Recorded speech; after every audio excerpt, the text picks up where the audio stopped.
So I think we have to use the microphone for the people in the back and the people following virtually. So we will start this panel with a short introduction. You can all introduce yourself quickly and maybe give a first reaction to what we've just heard, to Earth Logic.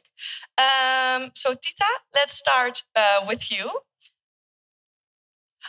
Okay. Yeah, you can do it now. Ian, come on. Yeah. Hi, Kate. Hi, Matilda. Just in case you're wondering if I'm Francesca, I'm not. Is from Brazil, from the University of Sao Paulo. Now, what we had done, and what we had hoped to do, was have a video for you. Unfortunately, the video is lost in the ether somewhere, up there, probably up there, or turn left at Mars, somewhere like that. So I have the opportunity to introduce Tita. Now, I've known Tita a number of years, and her real name is, I call her Tita. She's always been Tita to me, but her real name is Fancisca Dantas Mendes. And she is at the University of Sao Paulo, and she is has a fantastic background in sustainable fashion. So she started out in industry itself. For many years, she was in the industry. She made such things as professional ballet costumes. And she also has been involved with sustainable product design and things like that.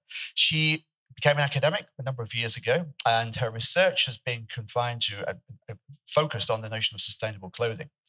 But what I know about her is her involvement with, particularly with social environmental projects in Sao Paulo. Now, what Tita and a number of others have done is actually reconsider the relationship between the waste of society with the waste from society. And she works with disadvantaged groups right across the city. And she has been responsible for supporting hundreds, if not thousands, of people across the university, across the city of Sao Paulo. And she has made so much difference, and maybe we'll find out a bit more about that later on. She's also a leader of research CNPQ group. She's also responsible for setting up a particularly important research group and discussion group called SUSTEXMODA, which again will meet in August 2022. And she's a member of also the UNESCO Culture of Peace group. So she's in good company here today. That is a very impressive introduction. Thank you very much, Ian, and welcome. So I saw already a nice link, for example, with Soraya, because you also work with waste materials from local companies. Can you tell us a bit about what you do and maybe give a first reaction to Earth Logic? Hello, good morning. Yes, my name is Soraya. Studio AMA is my company, and AMA is the brand of this company, which I'm also presenting in a few hours in a paper session to dive deep into that. So you're all invited, of course. It is very nice to introduce myself and what I do after this presentation, because it is so fitting. I felt such a relief, because it all felt supernatural to me. Like the idea that we have to put things into action. I'm a designer by education, and when I entered the industry, I studied arts, and then you come in this real world and this real industry, and then I felt like, wow, this is not my thing to be part of. So this actionable research is what I do in my own label. I'm working with local social sheltered workshops. So this diverse public to work with is my habitat, and also other partnerships are with the textile industry, and I work with their leftovers, because every production process has its residues, and those can be super, super interesting. So those are my ingredients, and this is my labo where I try to imagine the best fashion business model ever. There's still a lot of work, but things are moving, so that's very nice. I felt very related to the idea staying with the trouble. It's a bit sad, but it's a reality as well. So I'm very happy to be here and to talk about this and to give some leverage to transition. On the other hand, I am very keen to get things moving and to really go towards this action. As a designer, I am designing this company, and I would like all this. I'm happy to see all of you here having all this knowledge gathered as well. And I hope after the series that we all put a bit more into action. Beautiful. Ioana, so one of the actions here that Matilda and Kate presented was on the local perspective and really bringing people together. And you established a network over 40,000 women working together locally, making their own traditional blouses. Can you tell us a bit more about that? Thank you. Thank you all. And my name is Ioana Corduneanu. And I think when I first read the title of this book, I thought of Mother Earth logic. Because I come from such a place where Neolithic practices are still alive, and even if struggling to stay alive. And we do respect Mother Earth logic. And even if I have a different education and I am speaking English and well-traveled, I am deep-rooted in the local traditions and everything, because I know they are cyclical, they are coming again into attention, and they are validated already by our ancestors. So first of all, I graduated an IT college, so I have my logic well in place. And then I have graduated architecture because I like to build. I like to build not only with bricks, but also with people. I want to build communities and more than just walls. And then I got specialized into retail design because I wanted to get in touch with branding and visual communication. And knowing big brands, I know that I don't trust them. I worked for them, but I don't trust them. They will make the change I want. And I also know that the authorities and the political class in my country will not make the change that I want to happen. So what was left for me was to take action and start something on my own. And the only thing that I could do was to use the internet and spread my message and share it. Share everything I know, because I thought it's now or never. If I don't share the knowledge that I have, trying to make people more aware and more empowered and help them make educated choices, I will wait 10 years, 20 years. And already for 10 years now, my group became a place of shared knowledge that is changing, it's bringing change. And I'm quite happy to say it can be a model of democratic education, even if it's not formal education, it is informal. But it can be a model because it's not a business model, but it's a model extracted from nature and from ancient societies who didn't have other choice but be sustainable. They didn't have other choice. Thank you. So it's being sustainable by nature instead of by having to, because we need to change. Wow, thank you. Niki, you are... Oh, we have a video. Yeah, let's dedicate some time to that.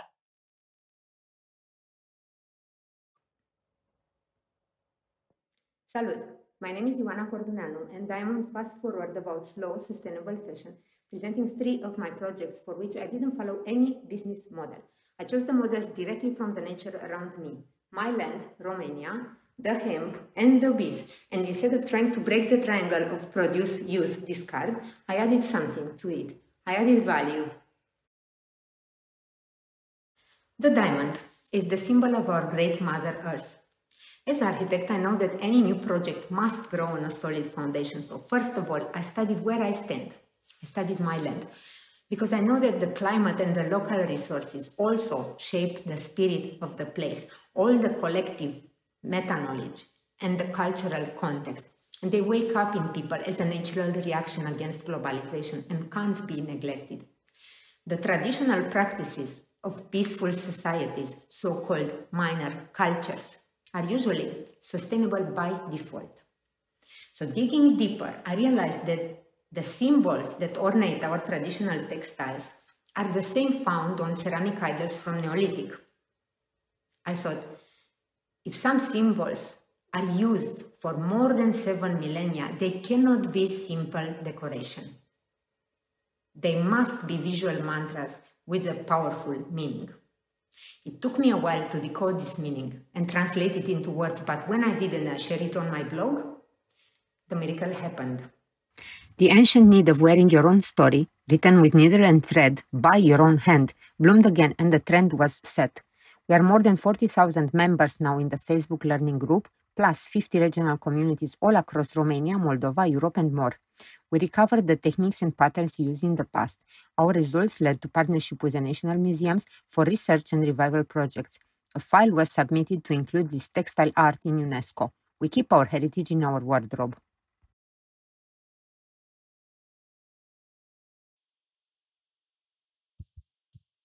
Thank you. Wow. So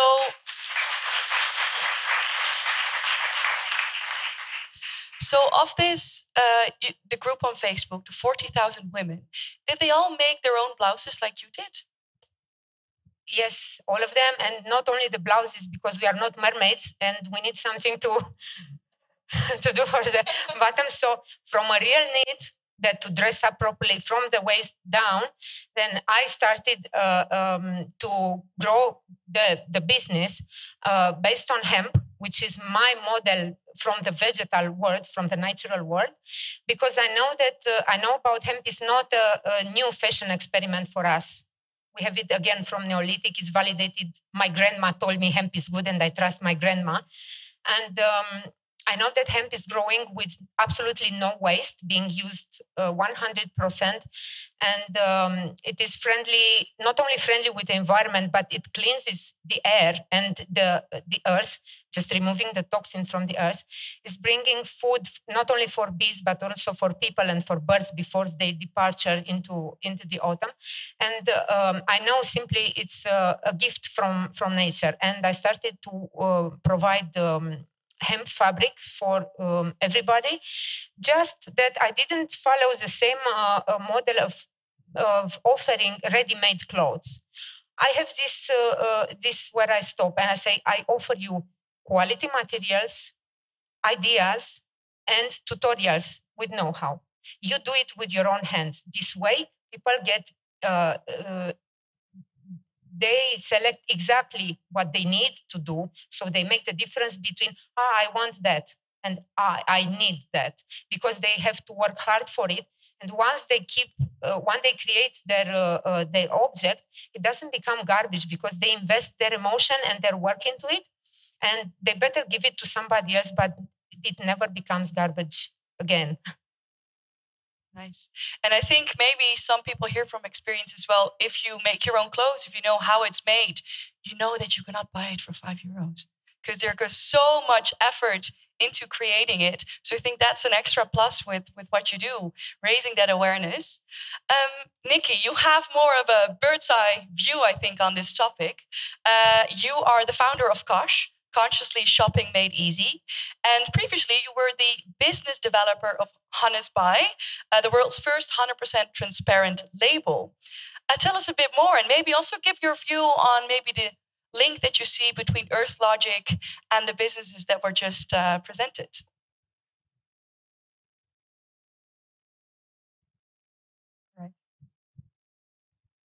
Good morning, everyone. So I also prepared a little presentation to explain what we do, and I'll answer the questions on Earth Logic while we go through it, because there's a lot of touch points. So as Rozanne mentioned, I've been working in the fashion industry for 17 years. I started as a production manager for Bruno Peters, CEO and business developer between the world's first 100% ethical, sustainable, and transparent brand. And transparency there, meaning that we would actually break down every part of the product and listed it online, including the including the price and also the markup that we made on every item. And this value perception is something which is very important when you talk to consumers, so they understand the price and how it was built. It's still not working.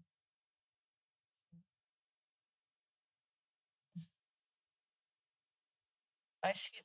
Okay. Okay, so this was Honest Buy, and so on product level, we were displaying everything. And after my time at Honest Buy, I reinvented myself as an e-commerce and online marketing manager. And just like Ioana was saying, like at some point you have so many skills, like one on the supply chain and then other skills, and like you feel this passion, you feel this anger inside you, because I can see it, and you made me tear up actually. Like, what on earth can I do with the skills that I have? So I created COSH, and I'll read our full mission statement, and then I'm going to stop reading again. But basically, we all know the fashion industry is one of the most polluting and slavery-driven industries in the world. But we truly believe that if all stakeholders work together, we can shift to ethical employment and the circular economy. And we at COSH, we believe that helping the consumer vote with his wallet will accelerate the shift to a sustainable industry. Now, we work in a completely different way, troublemakers, because normally they suggest to work only towards one target group, but we actually make a difference by connecting 4 stakeholder groups. And we connect supply chain data of brands to high street retail. And we're guiding the consumers to more local shopping choices. And while we're doing that, we're also catering for cities as we offer them valuable data and insights in their city's sustainable textile scene. And it's needed because even though we all work in fashion, how many of us can say that we actually know where the thread was made that our garments are made from? In the best case scenario, we know who or which factory has made the last end, but we don't know anything about what's happening behind there.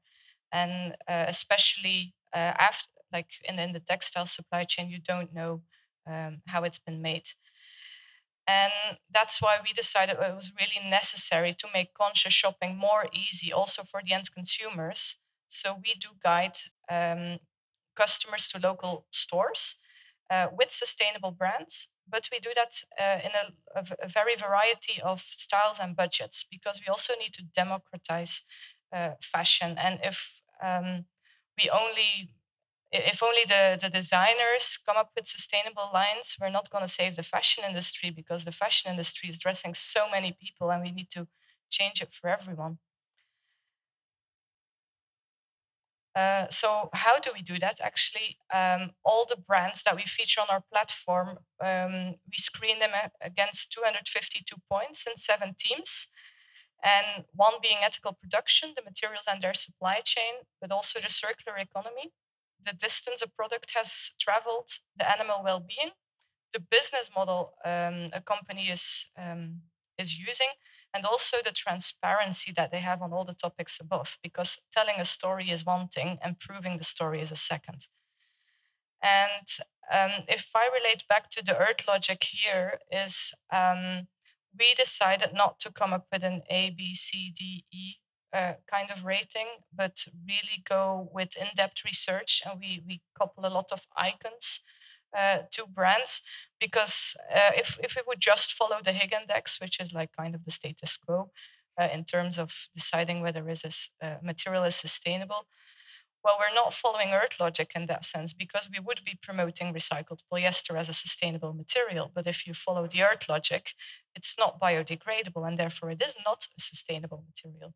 So even though I hadn't heard of the term Earth logic long time before, but that's something we intrinsically have been doing over the past 2 years. We tried to look at a holistic picture. Not everything in circular economy is an Earth logic choice. So yeah, I can definitely relate, Rozanne. So for a consumer, how does it work on our platform? You can filter on your style, your budget, or what type of garment you're looking for. For instance, if you select jeans, you get a list of all sustainable jeans brands, and then directly connected to that, all the local retailers where you can go shop them. You can also just type in a certain city. For instance, if you type in Antwerp, you will see all the sustainable retail that the city is hosting. And at this point, either you can decide to add a store to your personal shopping tour, or you can click through to the local shop owner's web shop. We never guide to multinationals. Or you can learn more about the sustainability of the store. And for instance, this is Supergoods in Antwerp, and they sell over 80 sustainable brands. But if we need to check all those brands ourselves, that takes a lot of time and effort. And we wanted to be a trustworthy label, so we decided to come up with a completely new business model, and we work through a commons principle. Basically, every local physical retailer pays a membership to our platform, and included in that membership, we will screen 1, 2, or 3 brands for that retailer every year. This way, we can screen brands in a more independent way, as we are not paid by the brands themselves to do greenwashing and so on. So we're more independent than other brand screening platforms, and we work through the retailers. If you pass stores, we have a window sticker, and if you scan the QR code, you see the sustainable menu of that store. So we launched in September 2019. Meanwhile, we have over 260,000 users. We're mainly we're scoring very high on Google, so we're trying to communicate there where the designers themselves are less good at communicating, because a lot of them are very good on Instagram. So we try to drive traffic from other sources. We have 3 city collaborations, and at the moment we service over 228 stores in 3 countries: Belgium, the Netherlands, and New York. I don't do this alone. We currently have a team. We're hiring soon, so if you know people who would be a good fit for us, do let us know. And as mentioned, we do not stay out of the trouble. We dive deep in. When I first started, all business accelerators were like, "You're mad, you're crazy, you can't do this," let alone starting a 2-sided platform between just retailers and consumers. That's already a crazy thing to do here. And this was actually my very first sketch that I had of COSH 3 years ago. And now I dare to present it again, because we do connect consumers to retailers who impact the sales of brands, and therefore we make impact on the full supply chain. But we collaborate with cities and governments on one side, while meanwhile also collaborating with civil society organizations and awareness campaigns. Like we have a close liaison with GOTS, for instance, because we have found a lot of brands who are greenwashing and misusing the GOTS label while they do not even have one. So, but I need to stop now. Thank you. So central to your mission is working together, and I've heard you say the magical word holistic. But according to professors Fletcher and Tham, you cannot be holistic on your own. You really have to work together, because on your own there's a limit to what you can do, and there's especially a limit to what you can understand for such a complex issue like sustainability. So working together, collaborating. Tita, how do you work together? How do you see that? First of all, I want to say thank you for Niki for presenting to me. And I want to add something. I tried speaking for you, and the last 2 years in the COVID, everybody in the house, and we work with the homeless people for upcycling, post-consumer clothing. We did this for a long time. And upcycling, industrial upcycling. And you can see in ours, in my site, www.SUSTEXMODA.org. Do you see this video? We can show for you. Yes. Hello everyone, it's with a great joy that I'm here to talk a little about the next Fashion Colloquia 2021 in Antwerp. Yes, of course. We from the A fashion cadeia universe têxtil é uma das can save the maiores world. produtoras de The matérias-primas para textile chain várias is one of the indústrias. largest Várias producers of raw indústrias, desde o materials from vestuário, various linha lar, industries, passando various pelos industries from artigos técnicos. clothing, home line Nascemos e to technical morremos articles. envoltos ao We têxtil. were born and die wrapped in A textile. indústria da moda trouxe The valor fashion agregado industry aos has brought produtos added têxteis. value to textile Novos tipos de products, negócios, new novos types of modos de business, new comercialização, modes of empoderamento marketing, financeiro e financial empowerment, inclusão para várias and pessoas, inclusion for several people independente de regardless idade, sexo, of credo age, ou gender, nível creed, intelectual, or intellectual trazendo level, capacidades autônomas para bringing populações de autonomous baixa capacity renda to com low-income menor nível populations de with lower escolaridade level of e education, trazendo lucros and altíssimos bringing para very empresas high de grande profit porte, to large multinacionais, companies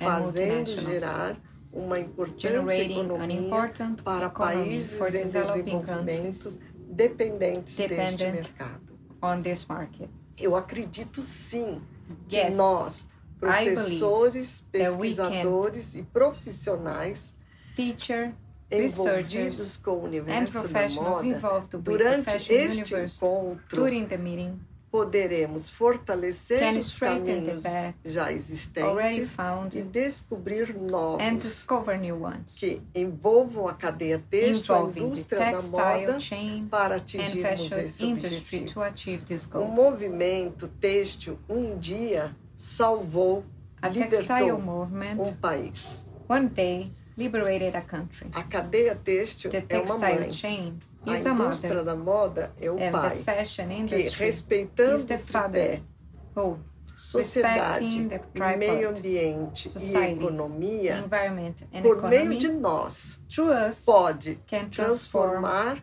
e salvar o and mundo. save the world. Esperamos por We'll você wait for em you outubro in na Antuérpia. October. Thank you. Thank you for showing this. And we work in São Paulo with homeless people and waste and clothes post-consumer to upcycle industrial for they can learning how they use this material raw, like a material raw in the new product. You don't need to buy new material raw. You need to take the clothes and the waste and made a new clothes. And this, sorry, you talk about I write here and the answer for them to forget. Yes, you can stop the currently production and consumption paradigm. This is the best we can do. In parallel, the circular economy can collaborate with the reduction, waste, and change in this consumption. I believe this. Beautiful, thank you. So we've already heard from you four really amazing stories of how you're changing or how you're saving the world with your companies. I have a question for Professors Tham and Fletcher. What makes you most optimistic about the fashion industry? Because I think here in the room, we're all enthusiastic about this industry. We're working here because we love the industry, but we've heard a lot of troubles. We have to stay with the troubles. But what makes you optimistic for the future of the industry?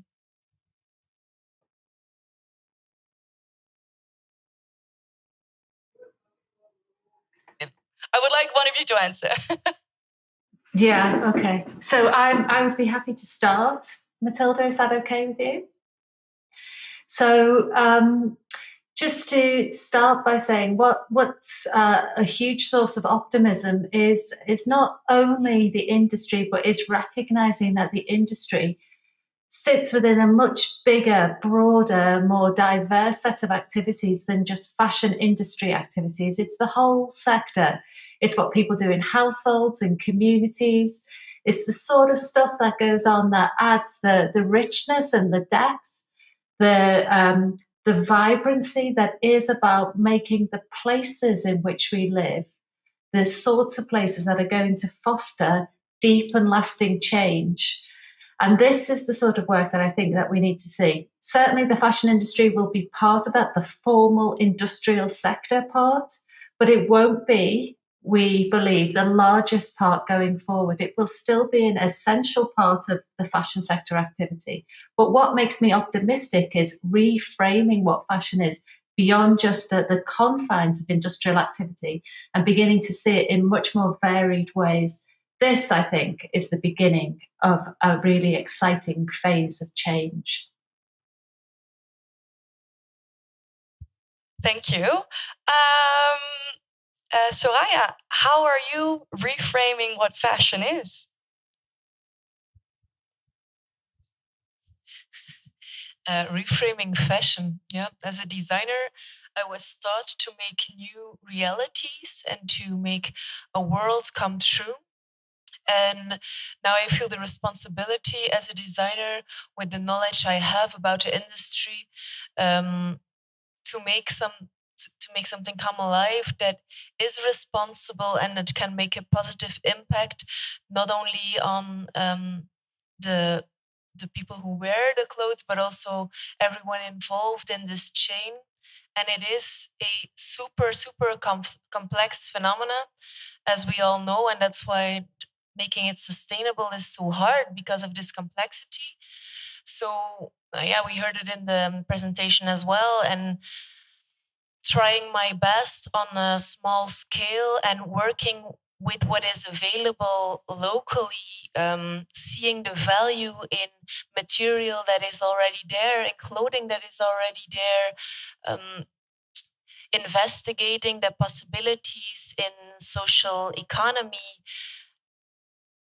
asking questions, seeking connection, asking the right questions. I go to these workshops myself, and we have these conversations about what is possible with the people here, and I will really design towards the possibilities of the workshop at one hand and the material at the other hand.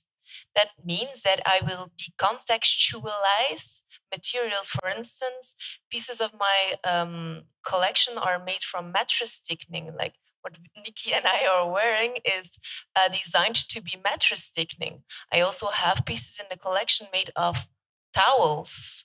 So we have to, I think, this creative approach and seeing value of what is there is, for me, at the root of this innovation. And I'm so happy that today was said that this transformation is not only in technology, or having this different approach is not in technology, but in this earth logic. Oh, it becomes natural to say it. It's a good thing. So, yeah, for me, it was putting what I know and what I can into reality. And I guess that we all are doing this, checking, like knowing what we have at heart and in our heads, and doing the best we can and share this and inspire and activate others, staying with the pain. And I think the value is where the friction is. So staying with this friction and being called crazy is part of it. But yeah, I think we should continue, and yeah, that's it. Thank you. So Earth logic already becomes natural. I think that's what we all should have, that it feels like that's the approach that's the normal approach to take. So Professor Tam, what makes you most optimistic, or what's your source of optimism for the future of this industry? My source of optimism is that we are a very creative sector. And again, that's not just people working in the industry, that's also people wearing fashion and in other ways making, including media. But I think this is only a real asset if we have the courage to take this creativity and direct it to a very different goal. And I think what we often do is we say, oh, it's really complex, and that becomes like a barrier and a way to procrastinate. But it is complex, but only when we have these double goals going on of profit, instant satisfaction, and saving the planet and saving the people. When we just direct our focus to saving the planet and people and all its species on it, it's actually very simple, because it's just a very simple householding principle of doing less. And at the end of the day, that is what we need to do. We need to use our creativity to do less, to do slower, less social media, less fashion. At every stages of fashion activity, it has to be less. And that's, if we don't acknowledge, if we can't live by that, then it is complex and we can't use our creativity purposefully. But if we can accept that, which is hard, then I have a lot of hope that our creativity can take us where we need to go. Ioana, if you follow the thinking of Professor Tham, that central is making less or doing less, buying less, and following the earth logic, would you come to the same choices you make for what you're doing? Or would you change something? Yes, I would change something, because I think I learn something new every day. And what I would change is that I would have more guts, more courage, and I would be more aggressive into making this change not for a little privileged few that have internet and they can afford the luxury to make their own blouse. But look at me today. I'm here well-dressed, well-fed in this light. And I know that back home, and I can't forget this any second, back home there are 20,000 women from the fashion industry that became unemployed. They lost their jobs during the pandemic. And I know very well that my government and nobody else will do anything for them. And I know they are scared for the future, and they are usually vulnerable women, single mothers, and so on. And if they will listen to you saying that they have to do less, they will ask, okay, I will do less to save the planet, but who is feeding my children tomorrow, today? And I think once we get down from the stage, we should remember to maybe meet some of these people in person and listen to what are their needs, because they represent the vast majority of the people on this planet. It's not about a few minorities here and there, but it's billion of people on this planet, and they maybe have one piece of clothes or one dress, and they are really worried, not knowing if they have work tomorrow and if they have food on the table. If we can do something for them, I think they are most important. And if I would change something, yes, I would think of them more, but also I would have a stronger voice probably into trying to get to talk with the authorities in Romania, or I don't even know where, because I'm confused about that. Eye-opening discussions with the authorities. Do you want to... yeah, okay. Ioana, I fully agree. And also when, like here in Belgium, when our first lockdown started, it was the night of the 12th of the 13th of March. And the whole night I was writing opinion pieces to publish them in press the next day. And I think my message was, please do not consume less now. It's a trend that we need to address to, but don't consume less, but make really, really good choices on where you shop. Because if the sustainable fashion industry, it's a seed, it's still growing, it's not big yet, but we can't consume less now. We just need to make better choices. And the more people we can convince to move away from their unsustainable choice to a more sustainable and a more ethical choice, that's where we are actually impacting the supply chain. So yes, if we don't buy fast fashion, jobs will disappear in fast fashion. Please, let's do this. And then But by buying from the sustainable designers or people who are working in an ethical way, we are growing the demand for ethical jobs far away. And that's where we need to go to. And like if I look at COSH, we on one side we support designers like Soraya, who works super local, but we also have brands on our platform who are doing capacity building in Bangladesh or in Pakistan, for instance. And the final product will be cheaper than a product which is made here locally in Belgium. But for us, that is a way of giving everyone a choice on what they support. But there must be a choice for everyone. Even people with lesser budgets need a choice to switch to sustainability.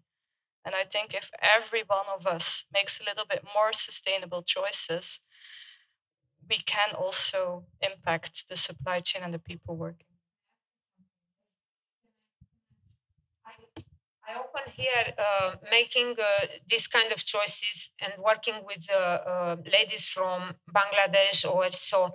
Why do you need to go so far east and always like pretend this part of East Europe does not exist? Because we feel like that. We feel like in between huge economic powers, talking above our head, and we have the resources, we have the skill, and we are forced just to, I don't know, to leave home and emigrate, because simply everybody, the rich countries of Western Europe are always talking to China, to Bangladesh, and where do we stand? We have the hemp, we have the skill, we have the languages. Everybody in Romania is speaking foreign languages. I don't know what we have, and we don't have all this distance for the product to travel so much. So what is wrong with us? If you can explain how you see this.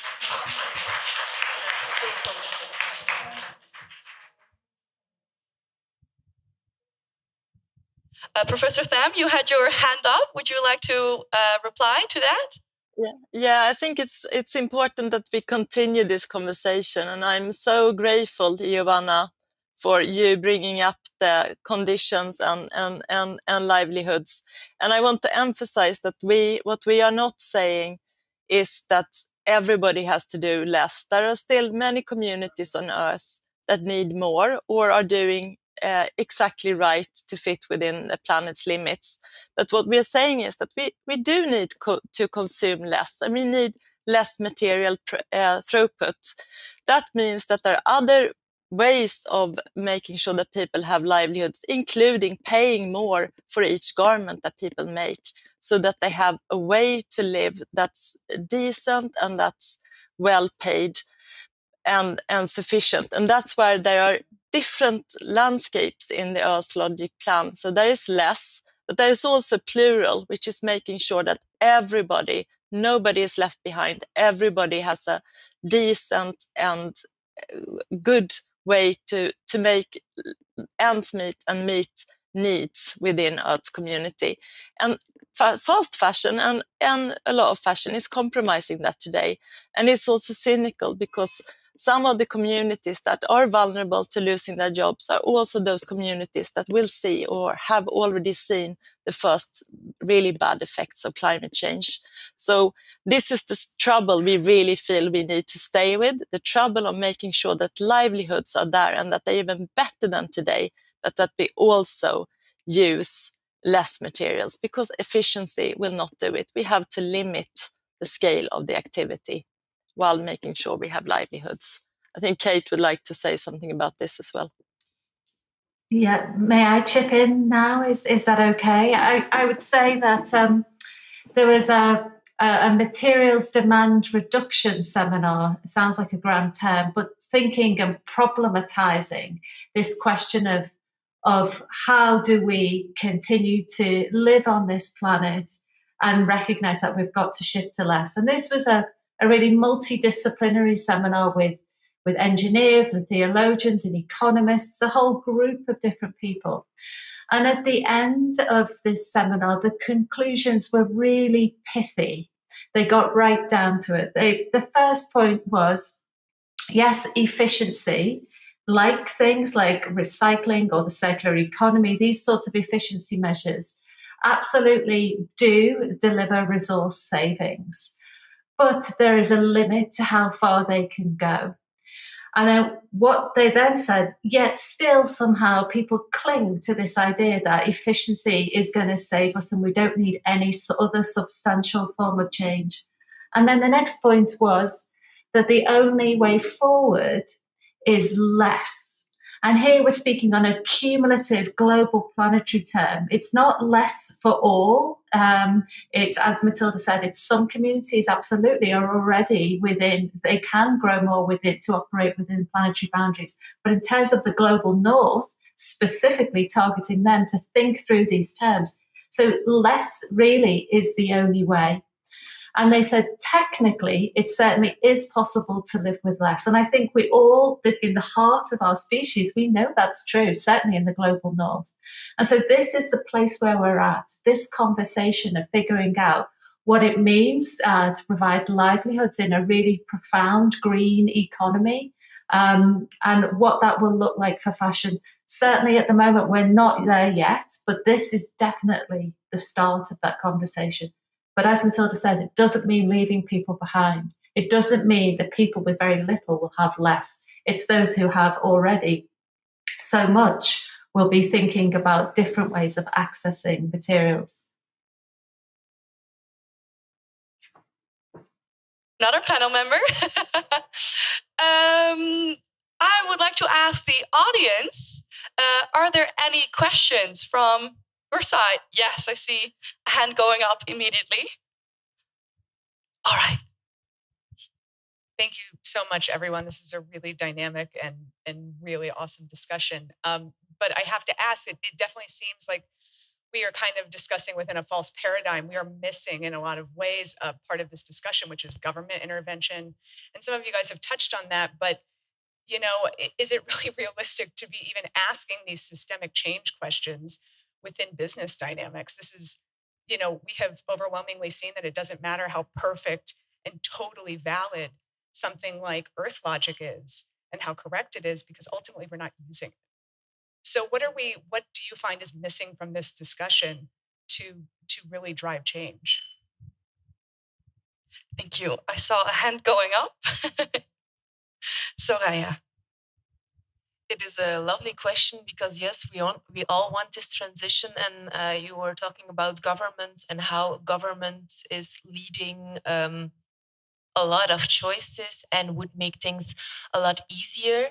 I'd like to tell you that for me, and maybe it's also an answer to you, Ioana, we all pick our battles, but we also have an influence around these battles. For me, it's this priority of having this super local value chain that is working as good as possible, small, but as perfect as possible, to show that it's possible, to pave a way. And I also feel this like I want to do more. I want to be more of value to a lot of people. But at the same time, I know the value of having this as perfect as possible value chain. And these examples, I believe, or I tell myself to encourage myself, these examples are necessary for a government or for policy making to believe in these ideas, to make them as tangible as possible, and to it is a pity that it is necessary, but my case will be brought up in discussions on policy making. And at one hand, it makes me really sad because all of these super smart people are writing PhDs and doing research and telling very, very well-written, well-spoken, whatever, super clear, this is necessary, Earth logic is super logic, but still it is, when it's not known, it's unloved. And that's why I believe that, yes, governments choices are super important, but also we have to set great examples.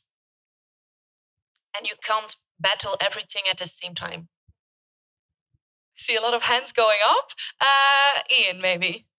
Well, I heard there was a microphone that's walking around, so we keep this microphone on stage, and then the mic is coming from the back. Yeah, I think it's great, but unfortunately, the governments don't agree. Unfortunately, even today, I read, and I'm sure people in the UK have been reading about it, the report that's been produced for Glasgow is going to be distorted by governments from Australia, Japan, and they've leaked it today that the report is going to be watered down.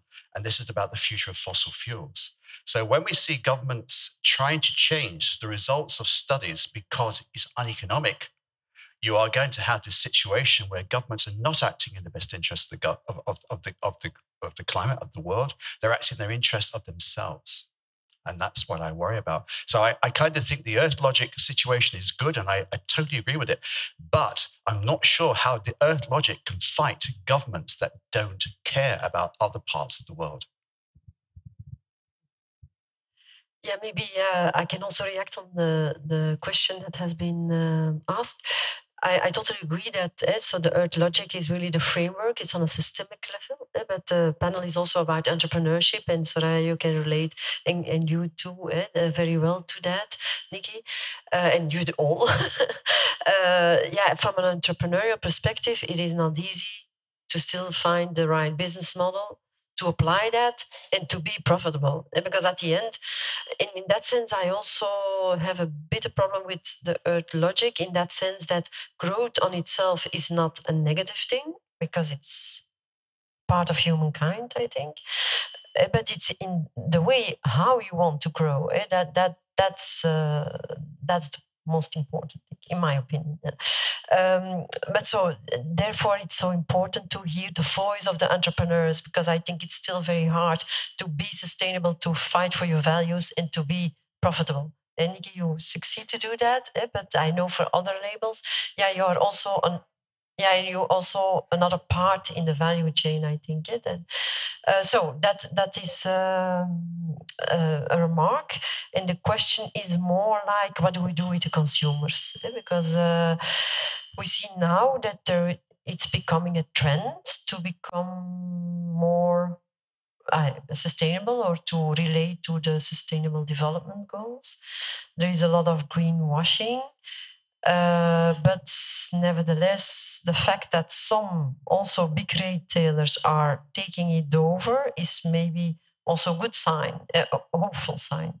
We are not there yet, but it's because I see more and more consumers who rely on the companies to do it for them. I don't like that, because they don't change their attitude. But I think the consumer has to start also to be aware of that. So, but I want to, like to have a reaction on that. And maybe a final thing, sorry, to Ioana, a lot of Belgian brands are producing in Eastern Europe. Certainly independent designers, because they want to keep the control and the quality, and so it's not that Eastern Europe is overlooked, I think, from a lot of Belgian labels. Sometimes it happens that the prices and the payment for the work, the salaries in Romania for textile workers have to go so low, because they always have to compete with India and China, and the food prices and everything else in Romania is like EU standards, as expensive, but the payment has to be as in China or in India, and somehow you can't do it. As for my government, I don't have any hope from my government. I just want to see it. We don't even have a government actually today. For a week, we don't have a government. But the memory of the revolt, it's still very close to us. And I'm very much used to go to protest for anything, because I have seen the masses can make a change if they are revolted enough. And I don't see governments making a change just because they are nice with us, but because I know they want to stay on their chairs. And I know that at some point this climate change will cause some real trouble in some area of the world. I don't know which will be the most vulnerable. And then the people will revolt, and then the governments won't have other change. If it would be after me, I would just let all the students to rule the world and ask them, what do you want? How can I help you students to change the world? Because my generation, I lived more than half of my life. I can take a step back and say, what can I do for you? How can I help with my experience to save the world that you want? But I don't think this will come from any government. And I can tell you, communism, it doesn't work, because I've been through that. Capitalism, as far as I see, it doesn't work. So maybe a totally new political system that we don't know yet, maybe that will save the world. Thank you. Yes, Kate, I see you, Professor Fletcher, I see you having your hand up, sorry. But I also see it's 3 minutes past 11, so we're a bit over time, but I would like to give Professor Fletcher the word, and then maybe a last reply from the panel. So Professor Fletcher, go.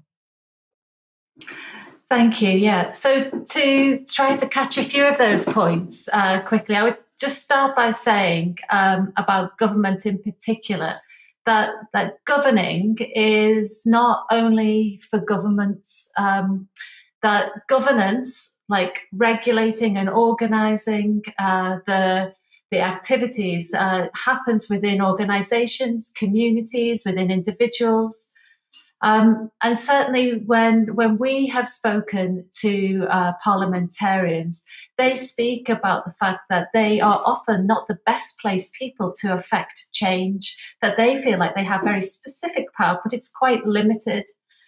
And just to reiterate this point, this recognition that they're working within particular timeframes, like in the UK, for instance, it's a 4-year period that a parliament happens.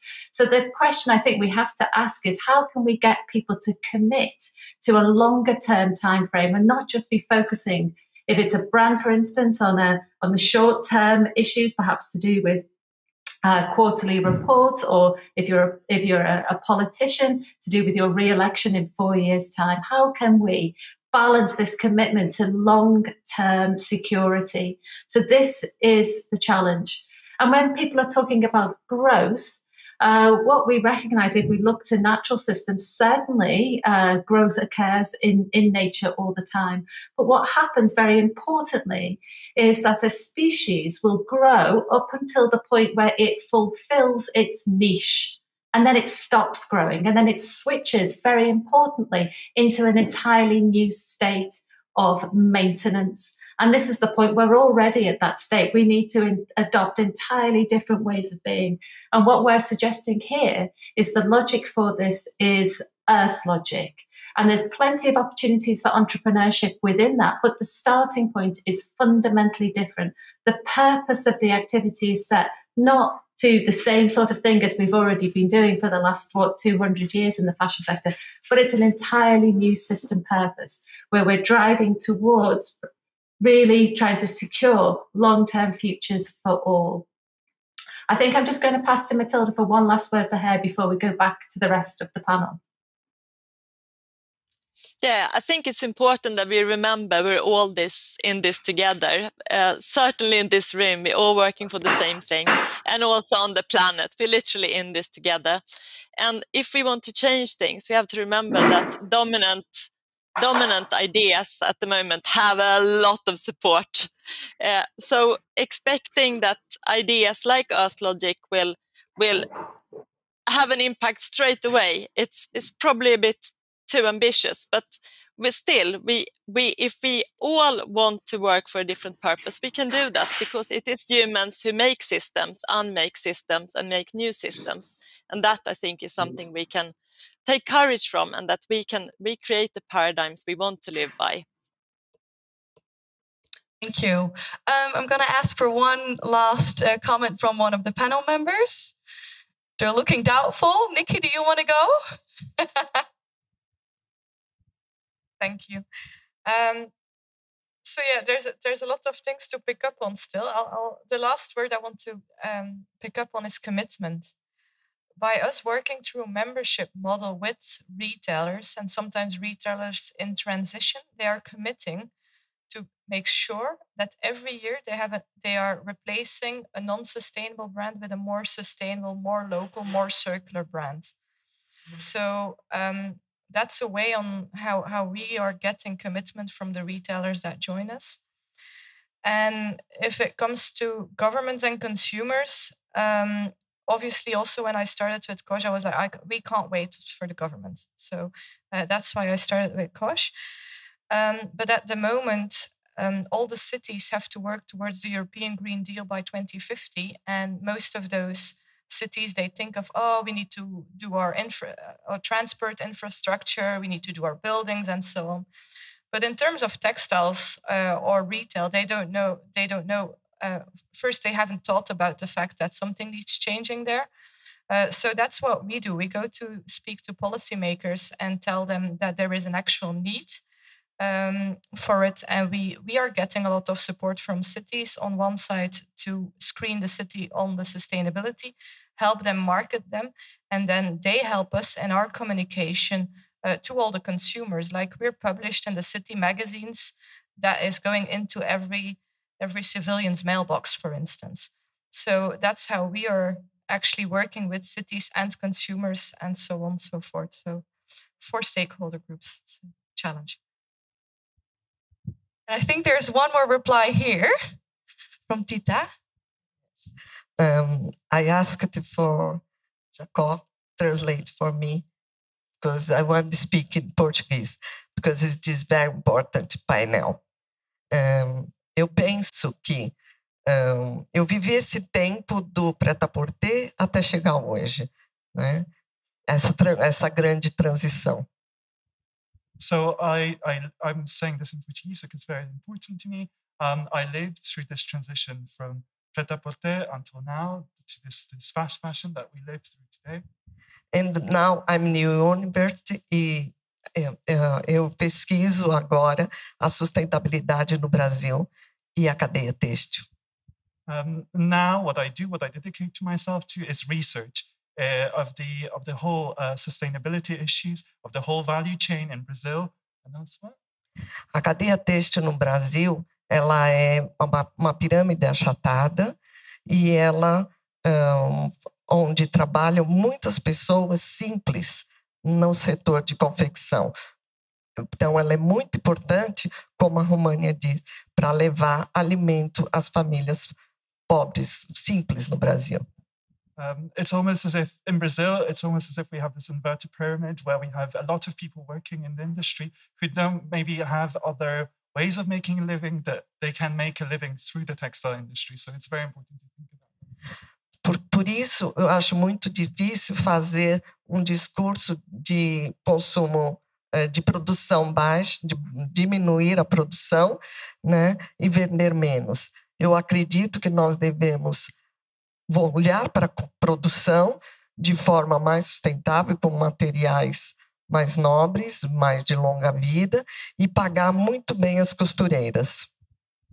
That's why I also find it difficult to believe in this consuming less, because it's these people's livelihood. I really think that what we should do is invest in better materials, invest in better pieces of clothing, and really think about the lives of these women that do their sewing.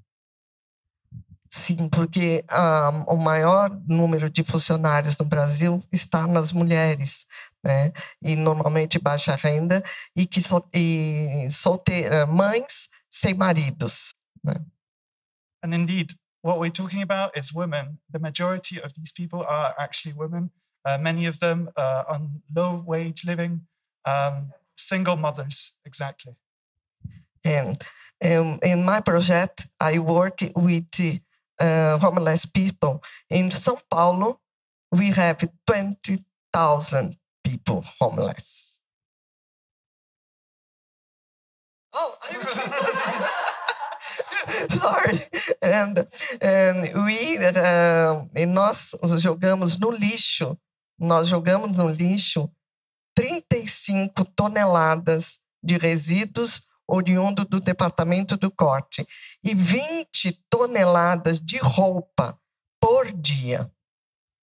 So we sort through 35 tons of rubbish just in the department, right? Yes. Just in the department, just within the city of São Paulo, and what? 20,000. 20,000, yeah, 20,000 tons of clothing. 20,000 tons clothes post-consumption, right? And you will take this. I tried.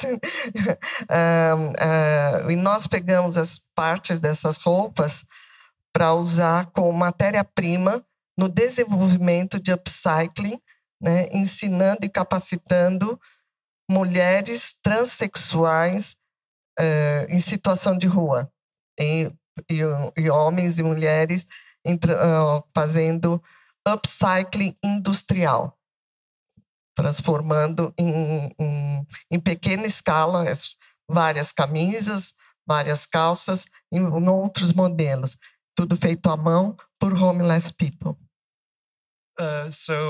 Yes, we use this residue, these materials as raw materials. We upcycle them. We have a project with a transsexual woman who do everything by hand, empowering them, giving them the tools, the power, otherwise in a situation where they would be on the street. Eu queria falar tudo isso para vocês porque eu acredito no novo paradigma produtivo. Eu acredito que nós podemos fazer a moda utilizando material usado, material de segunda mão. Yes, so I really wanted to speak to you about this because I really believe in this idea of paradigm change, of being able to use material again, give it a new use. E é isso. E o meu projeto, a gente tem trabalhado e tem tido 30% de sucesso as pessoas saindo das ruas. This is exactly what I wanted to bring to you. I just wanted to say that in my project, I had 30% success rate where people would leave their homeless background. They would leave the street, assume their own life. E eu gostaria de convidar vocês para participar do SUSTEXMODA, o terceiro SUSTEXMODA, que vai acontecer em agosto de 2022. So I would just like to invite you all to the next edition of SUSTEXMODA, which is going to happen in August 2022. Thank you very much. And thank you very much for translating. That was really good. Professor Fletcher, I don't want to keep you too long because we're already over time, but do you have a final remark for us? Or if you have to leave, you can drop off the call as well. No, actually, Matilda has had to go, but thank you. No, thank you. I mean, I think what we do need to do is to continue this dialogue. Certainly, one of the most places where we do need to stay with the trouble most is this discussion around livelihoods and what that means as we begin to transition towards a climate just fashion sector. And I was just really reminded of a paradigm changing quote that I remember, which said, people find it easier to imagine the end of the world than an end to capitalism. And I think that there's something to hold on to there, that there is a resistance to making a shift. It's not that there won't be plenty of opportunities to provide jobs and livelihoods within a changed system, but we really seriously need to begin to think about that system if we're serious about taking care of this earth on which we depend. To finish this panel, thank you very much, Professor Fletcher, for staying on longer and for your amazing keynote. And I will give the word, I think, to Annick back. Yes, thank you. Warm applause. We just listened to 7 strong women, strong voices, and of course, we will continue this dialogue, this conversation. Thank you very much, Kate.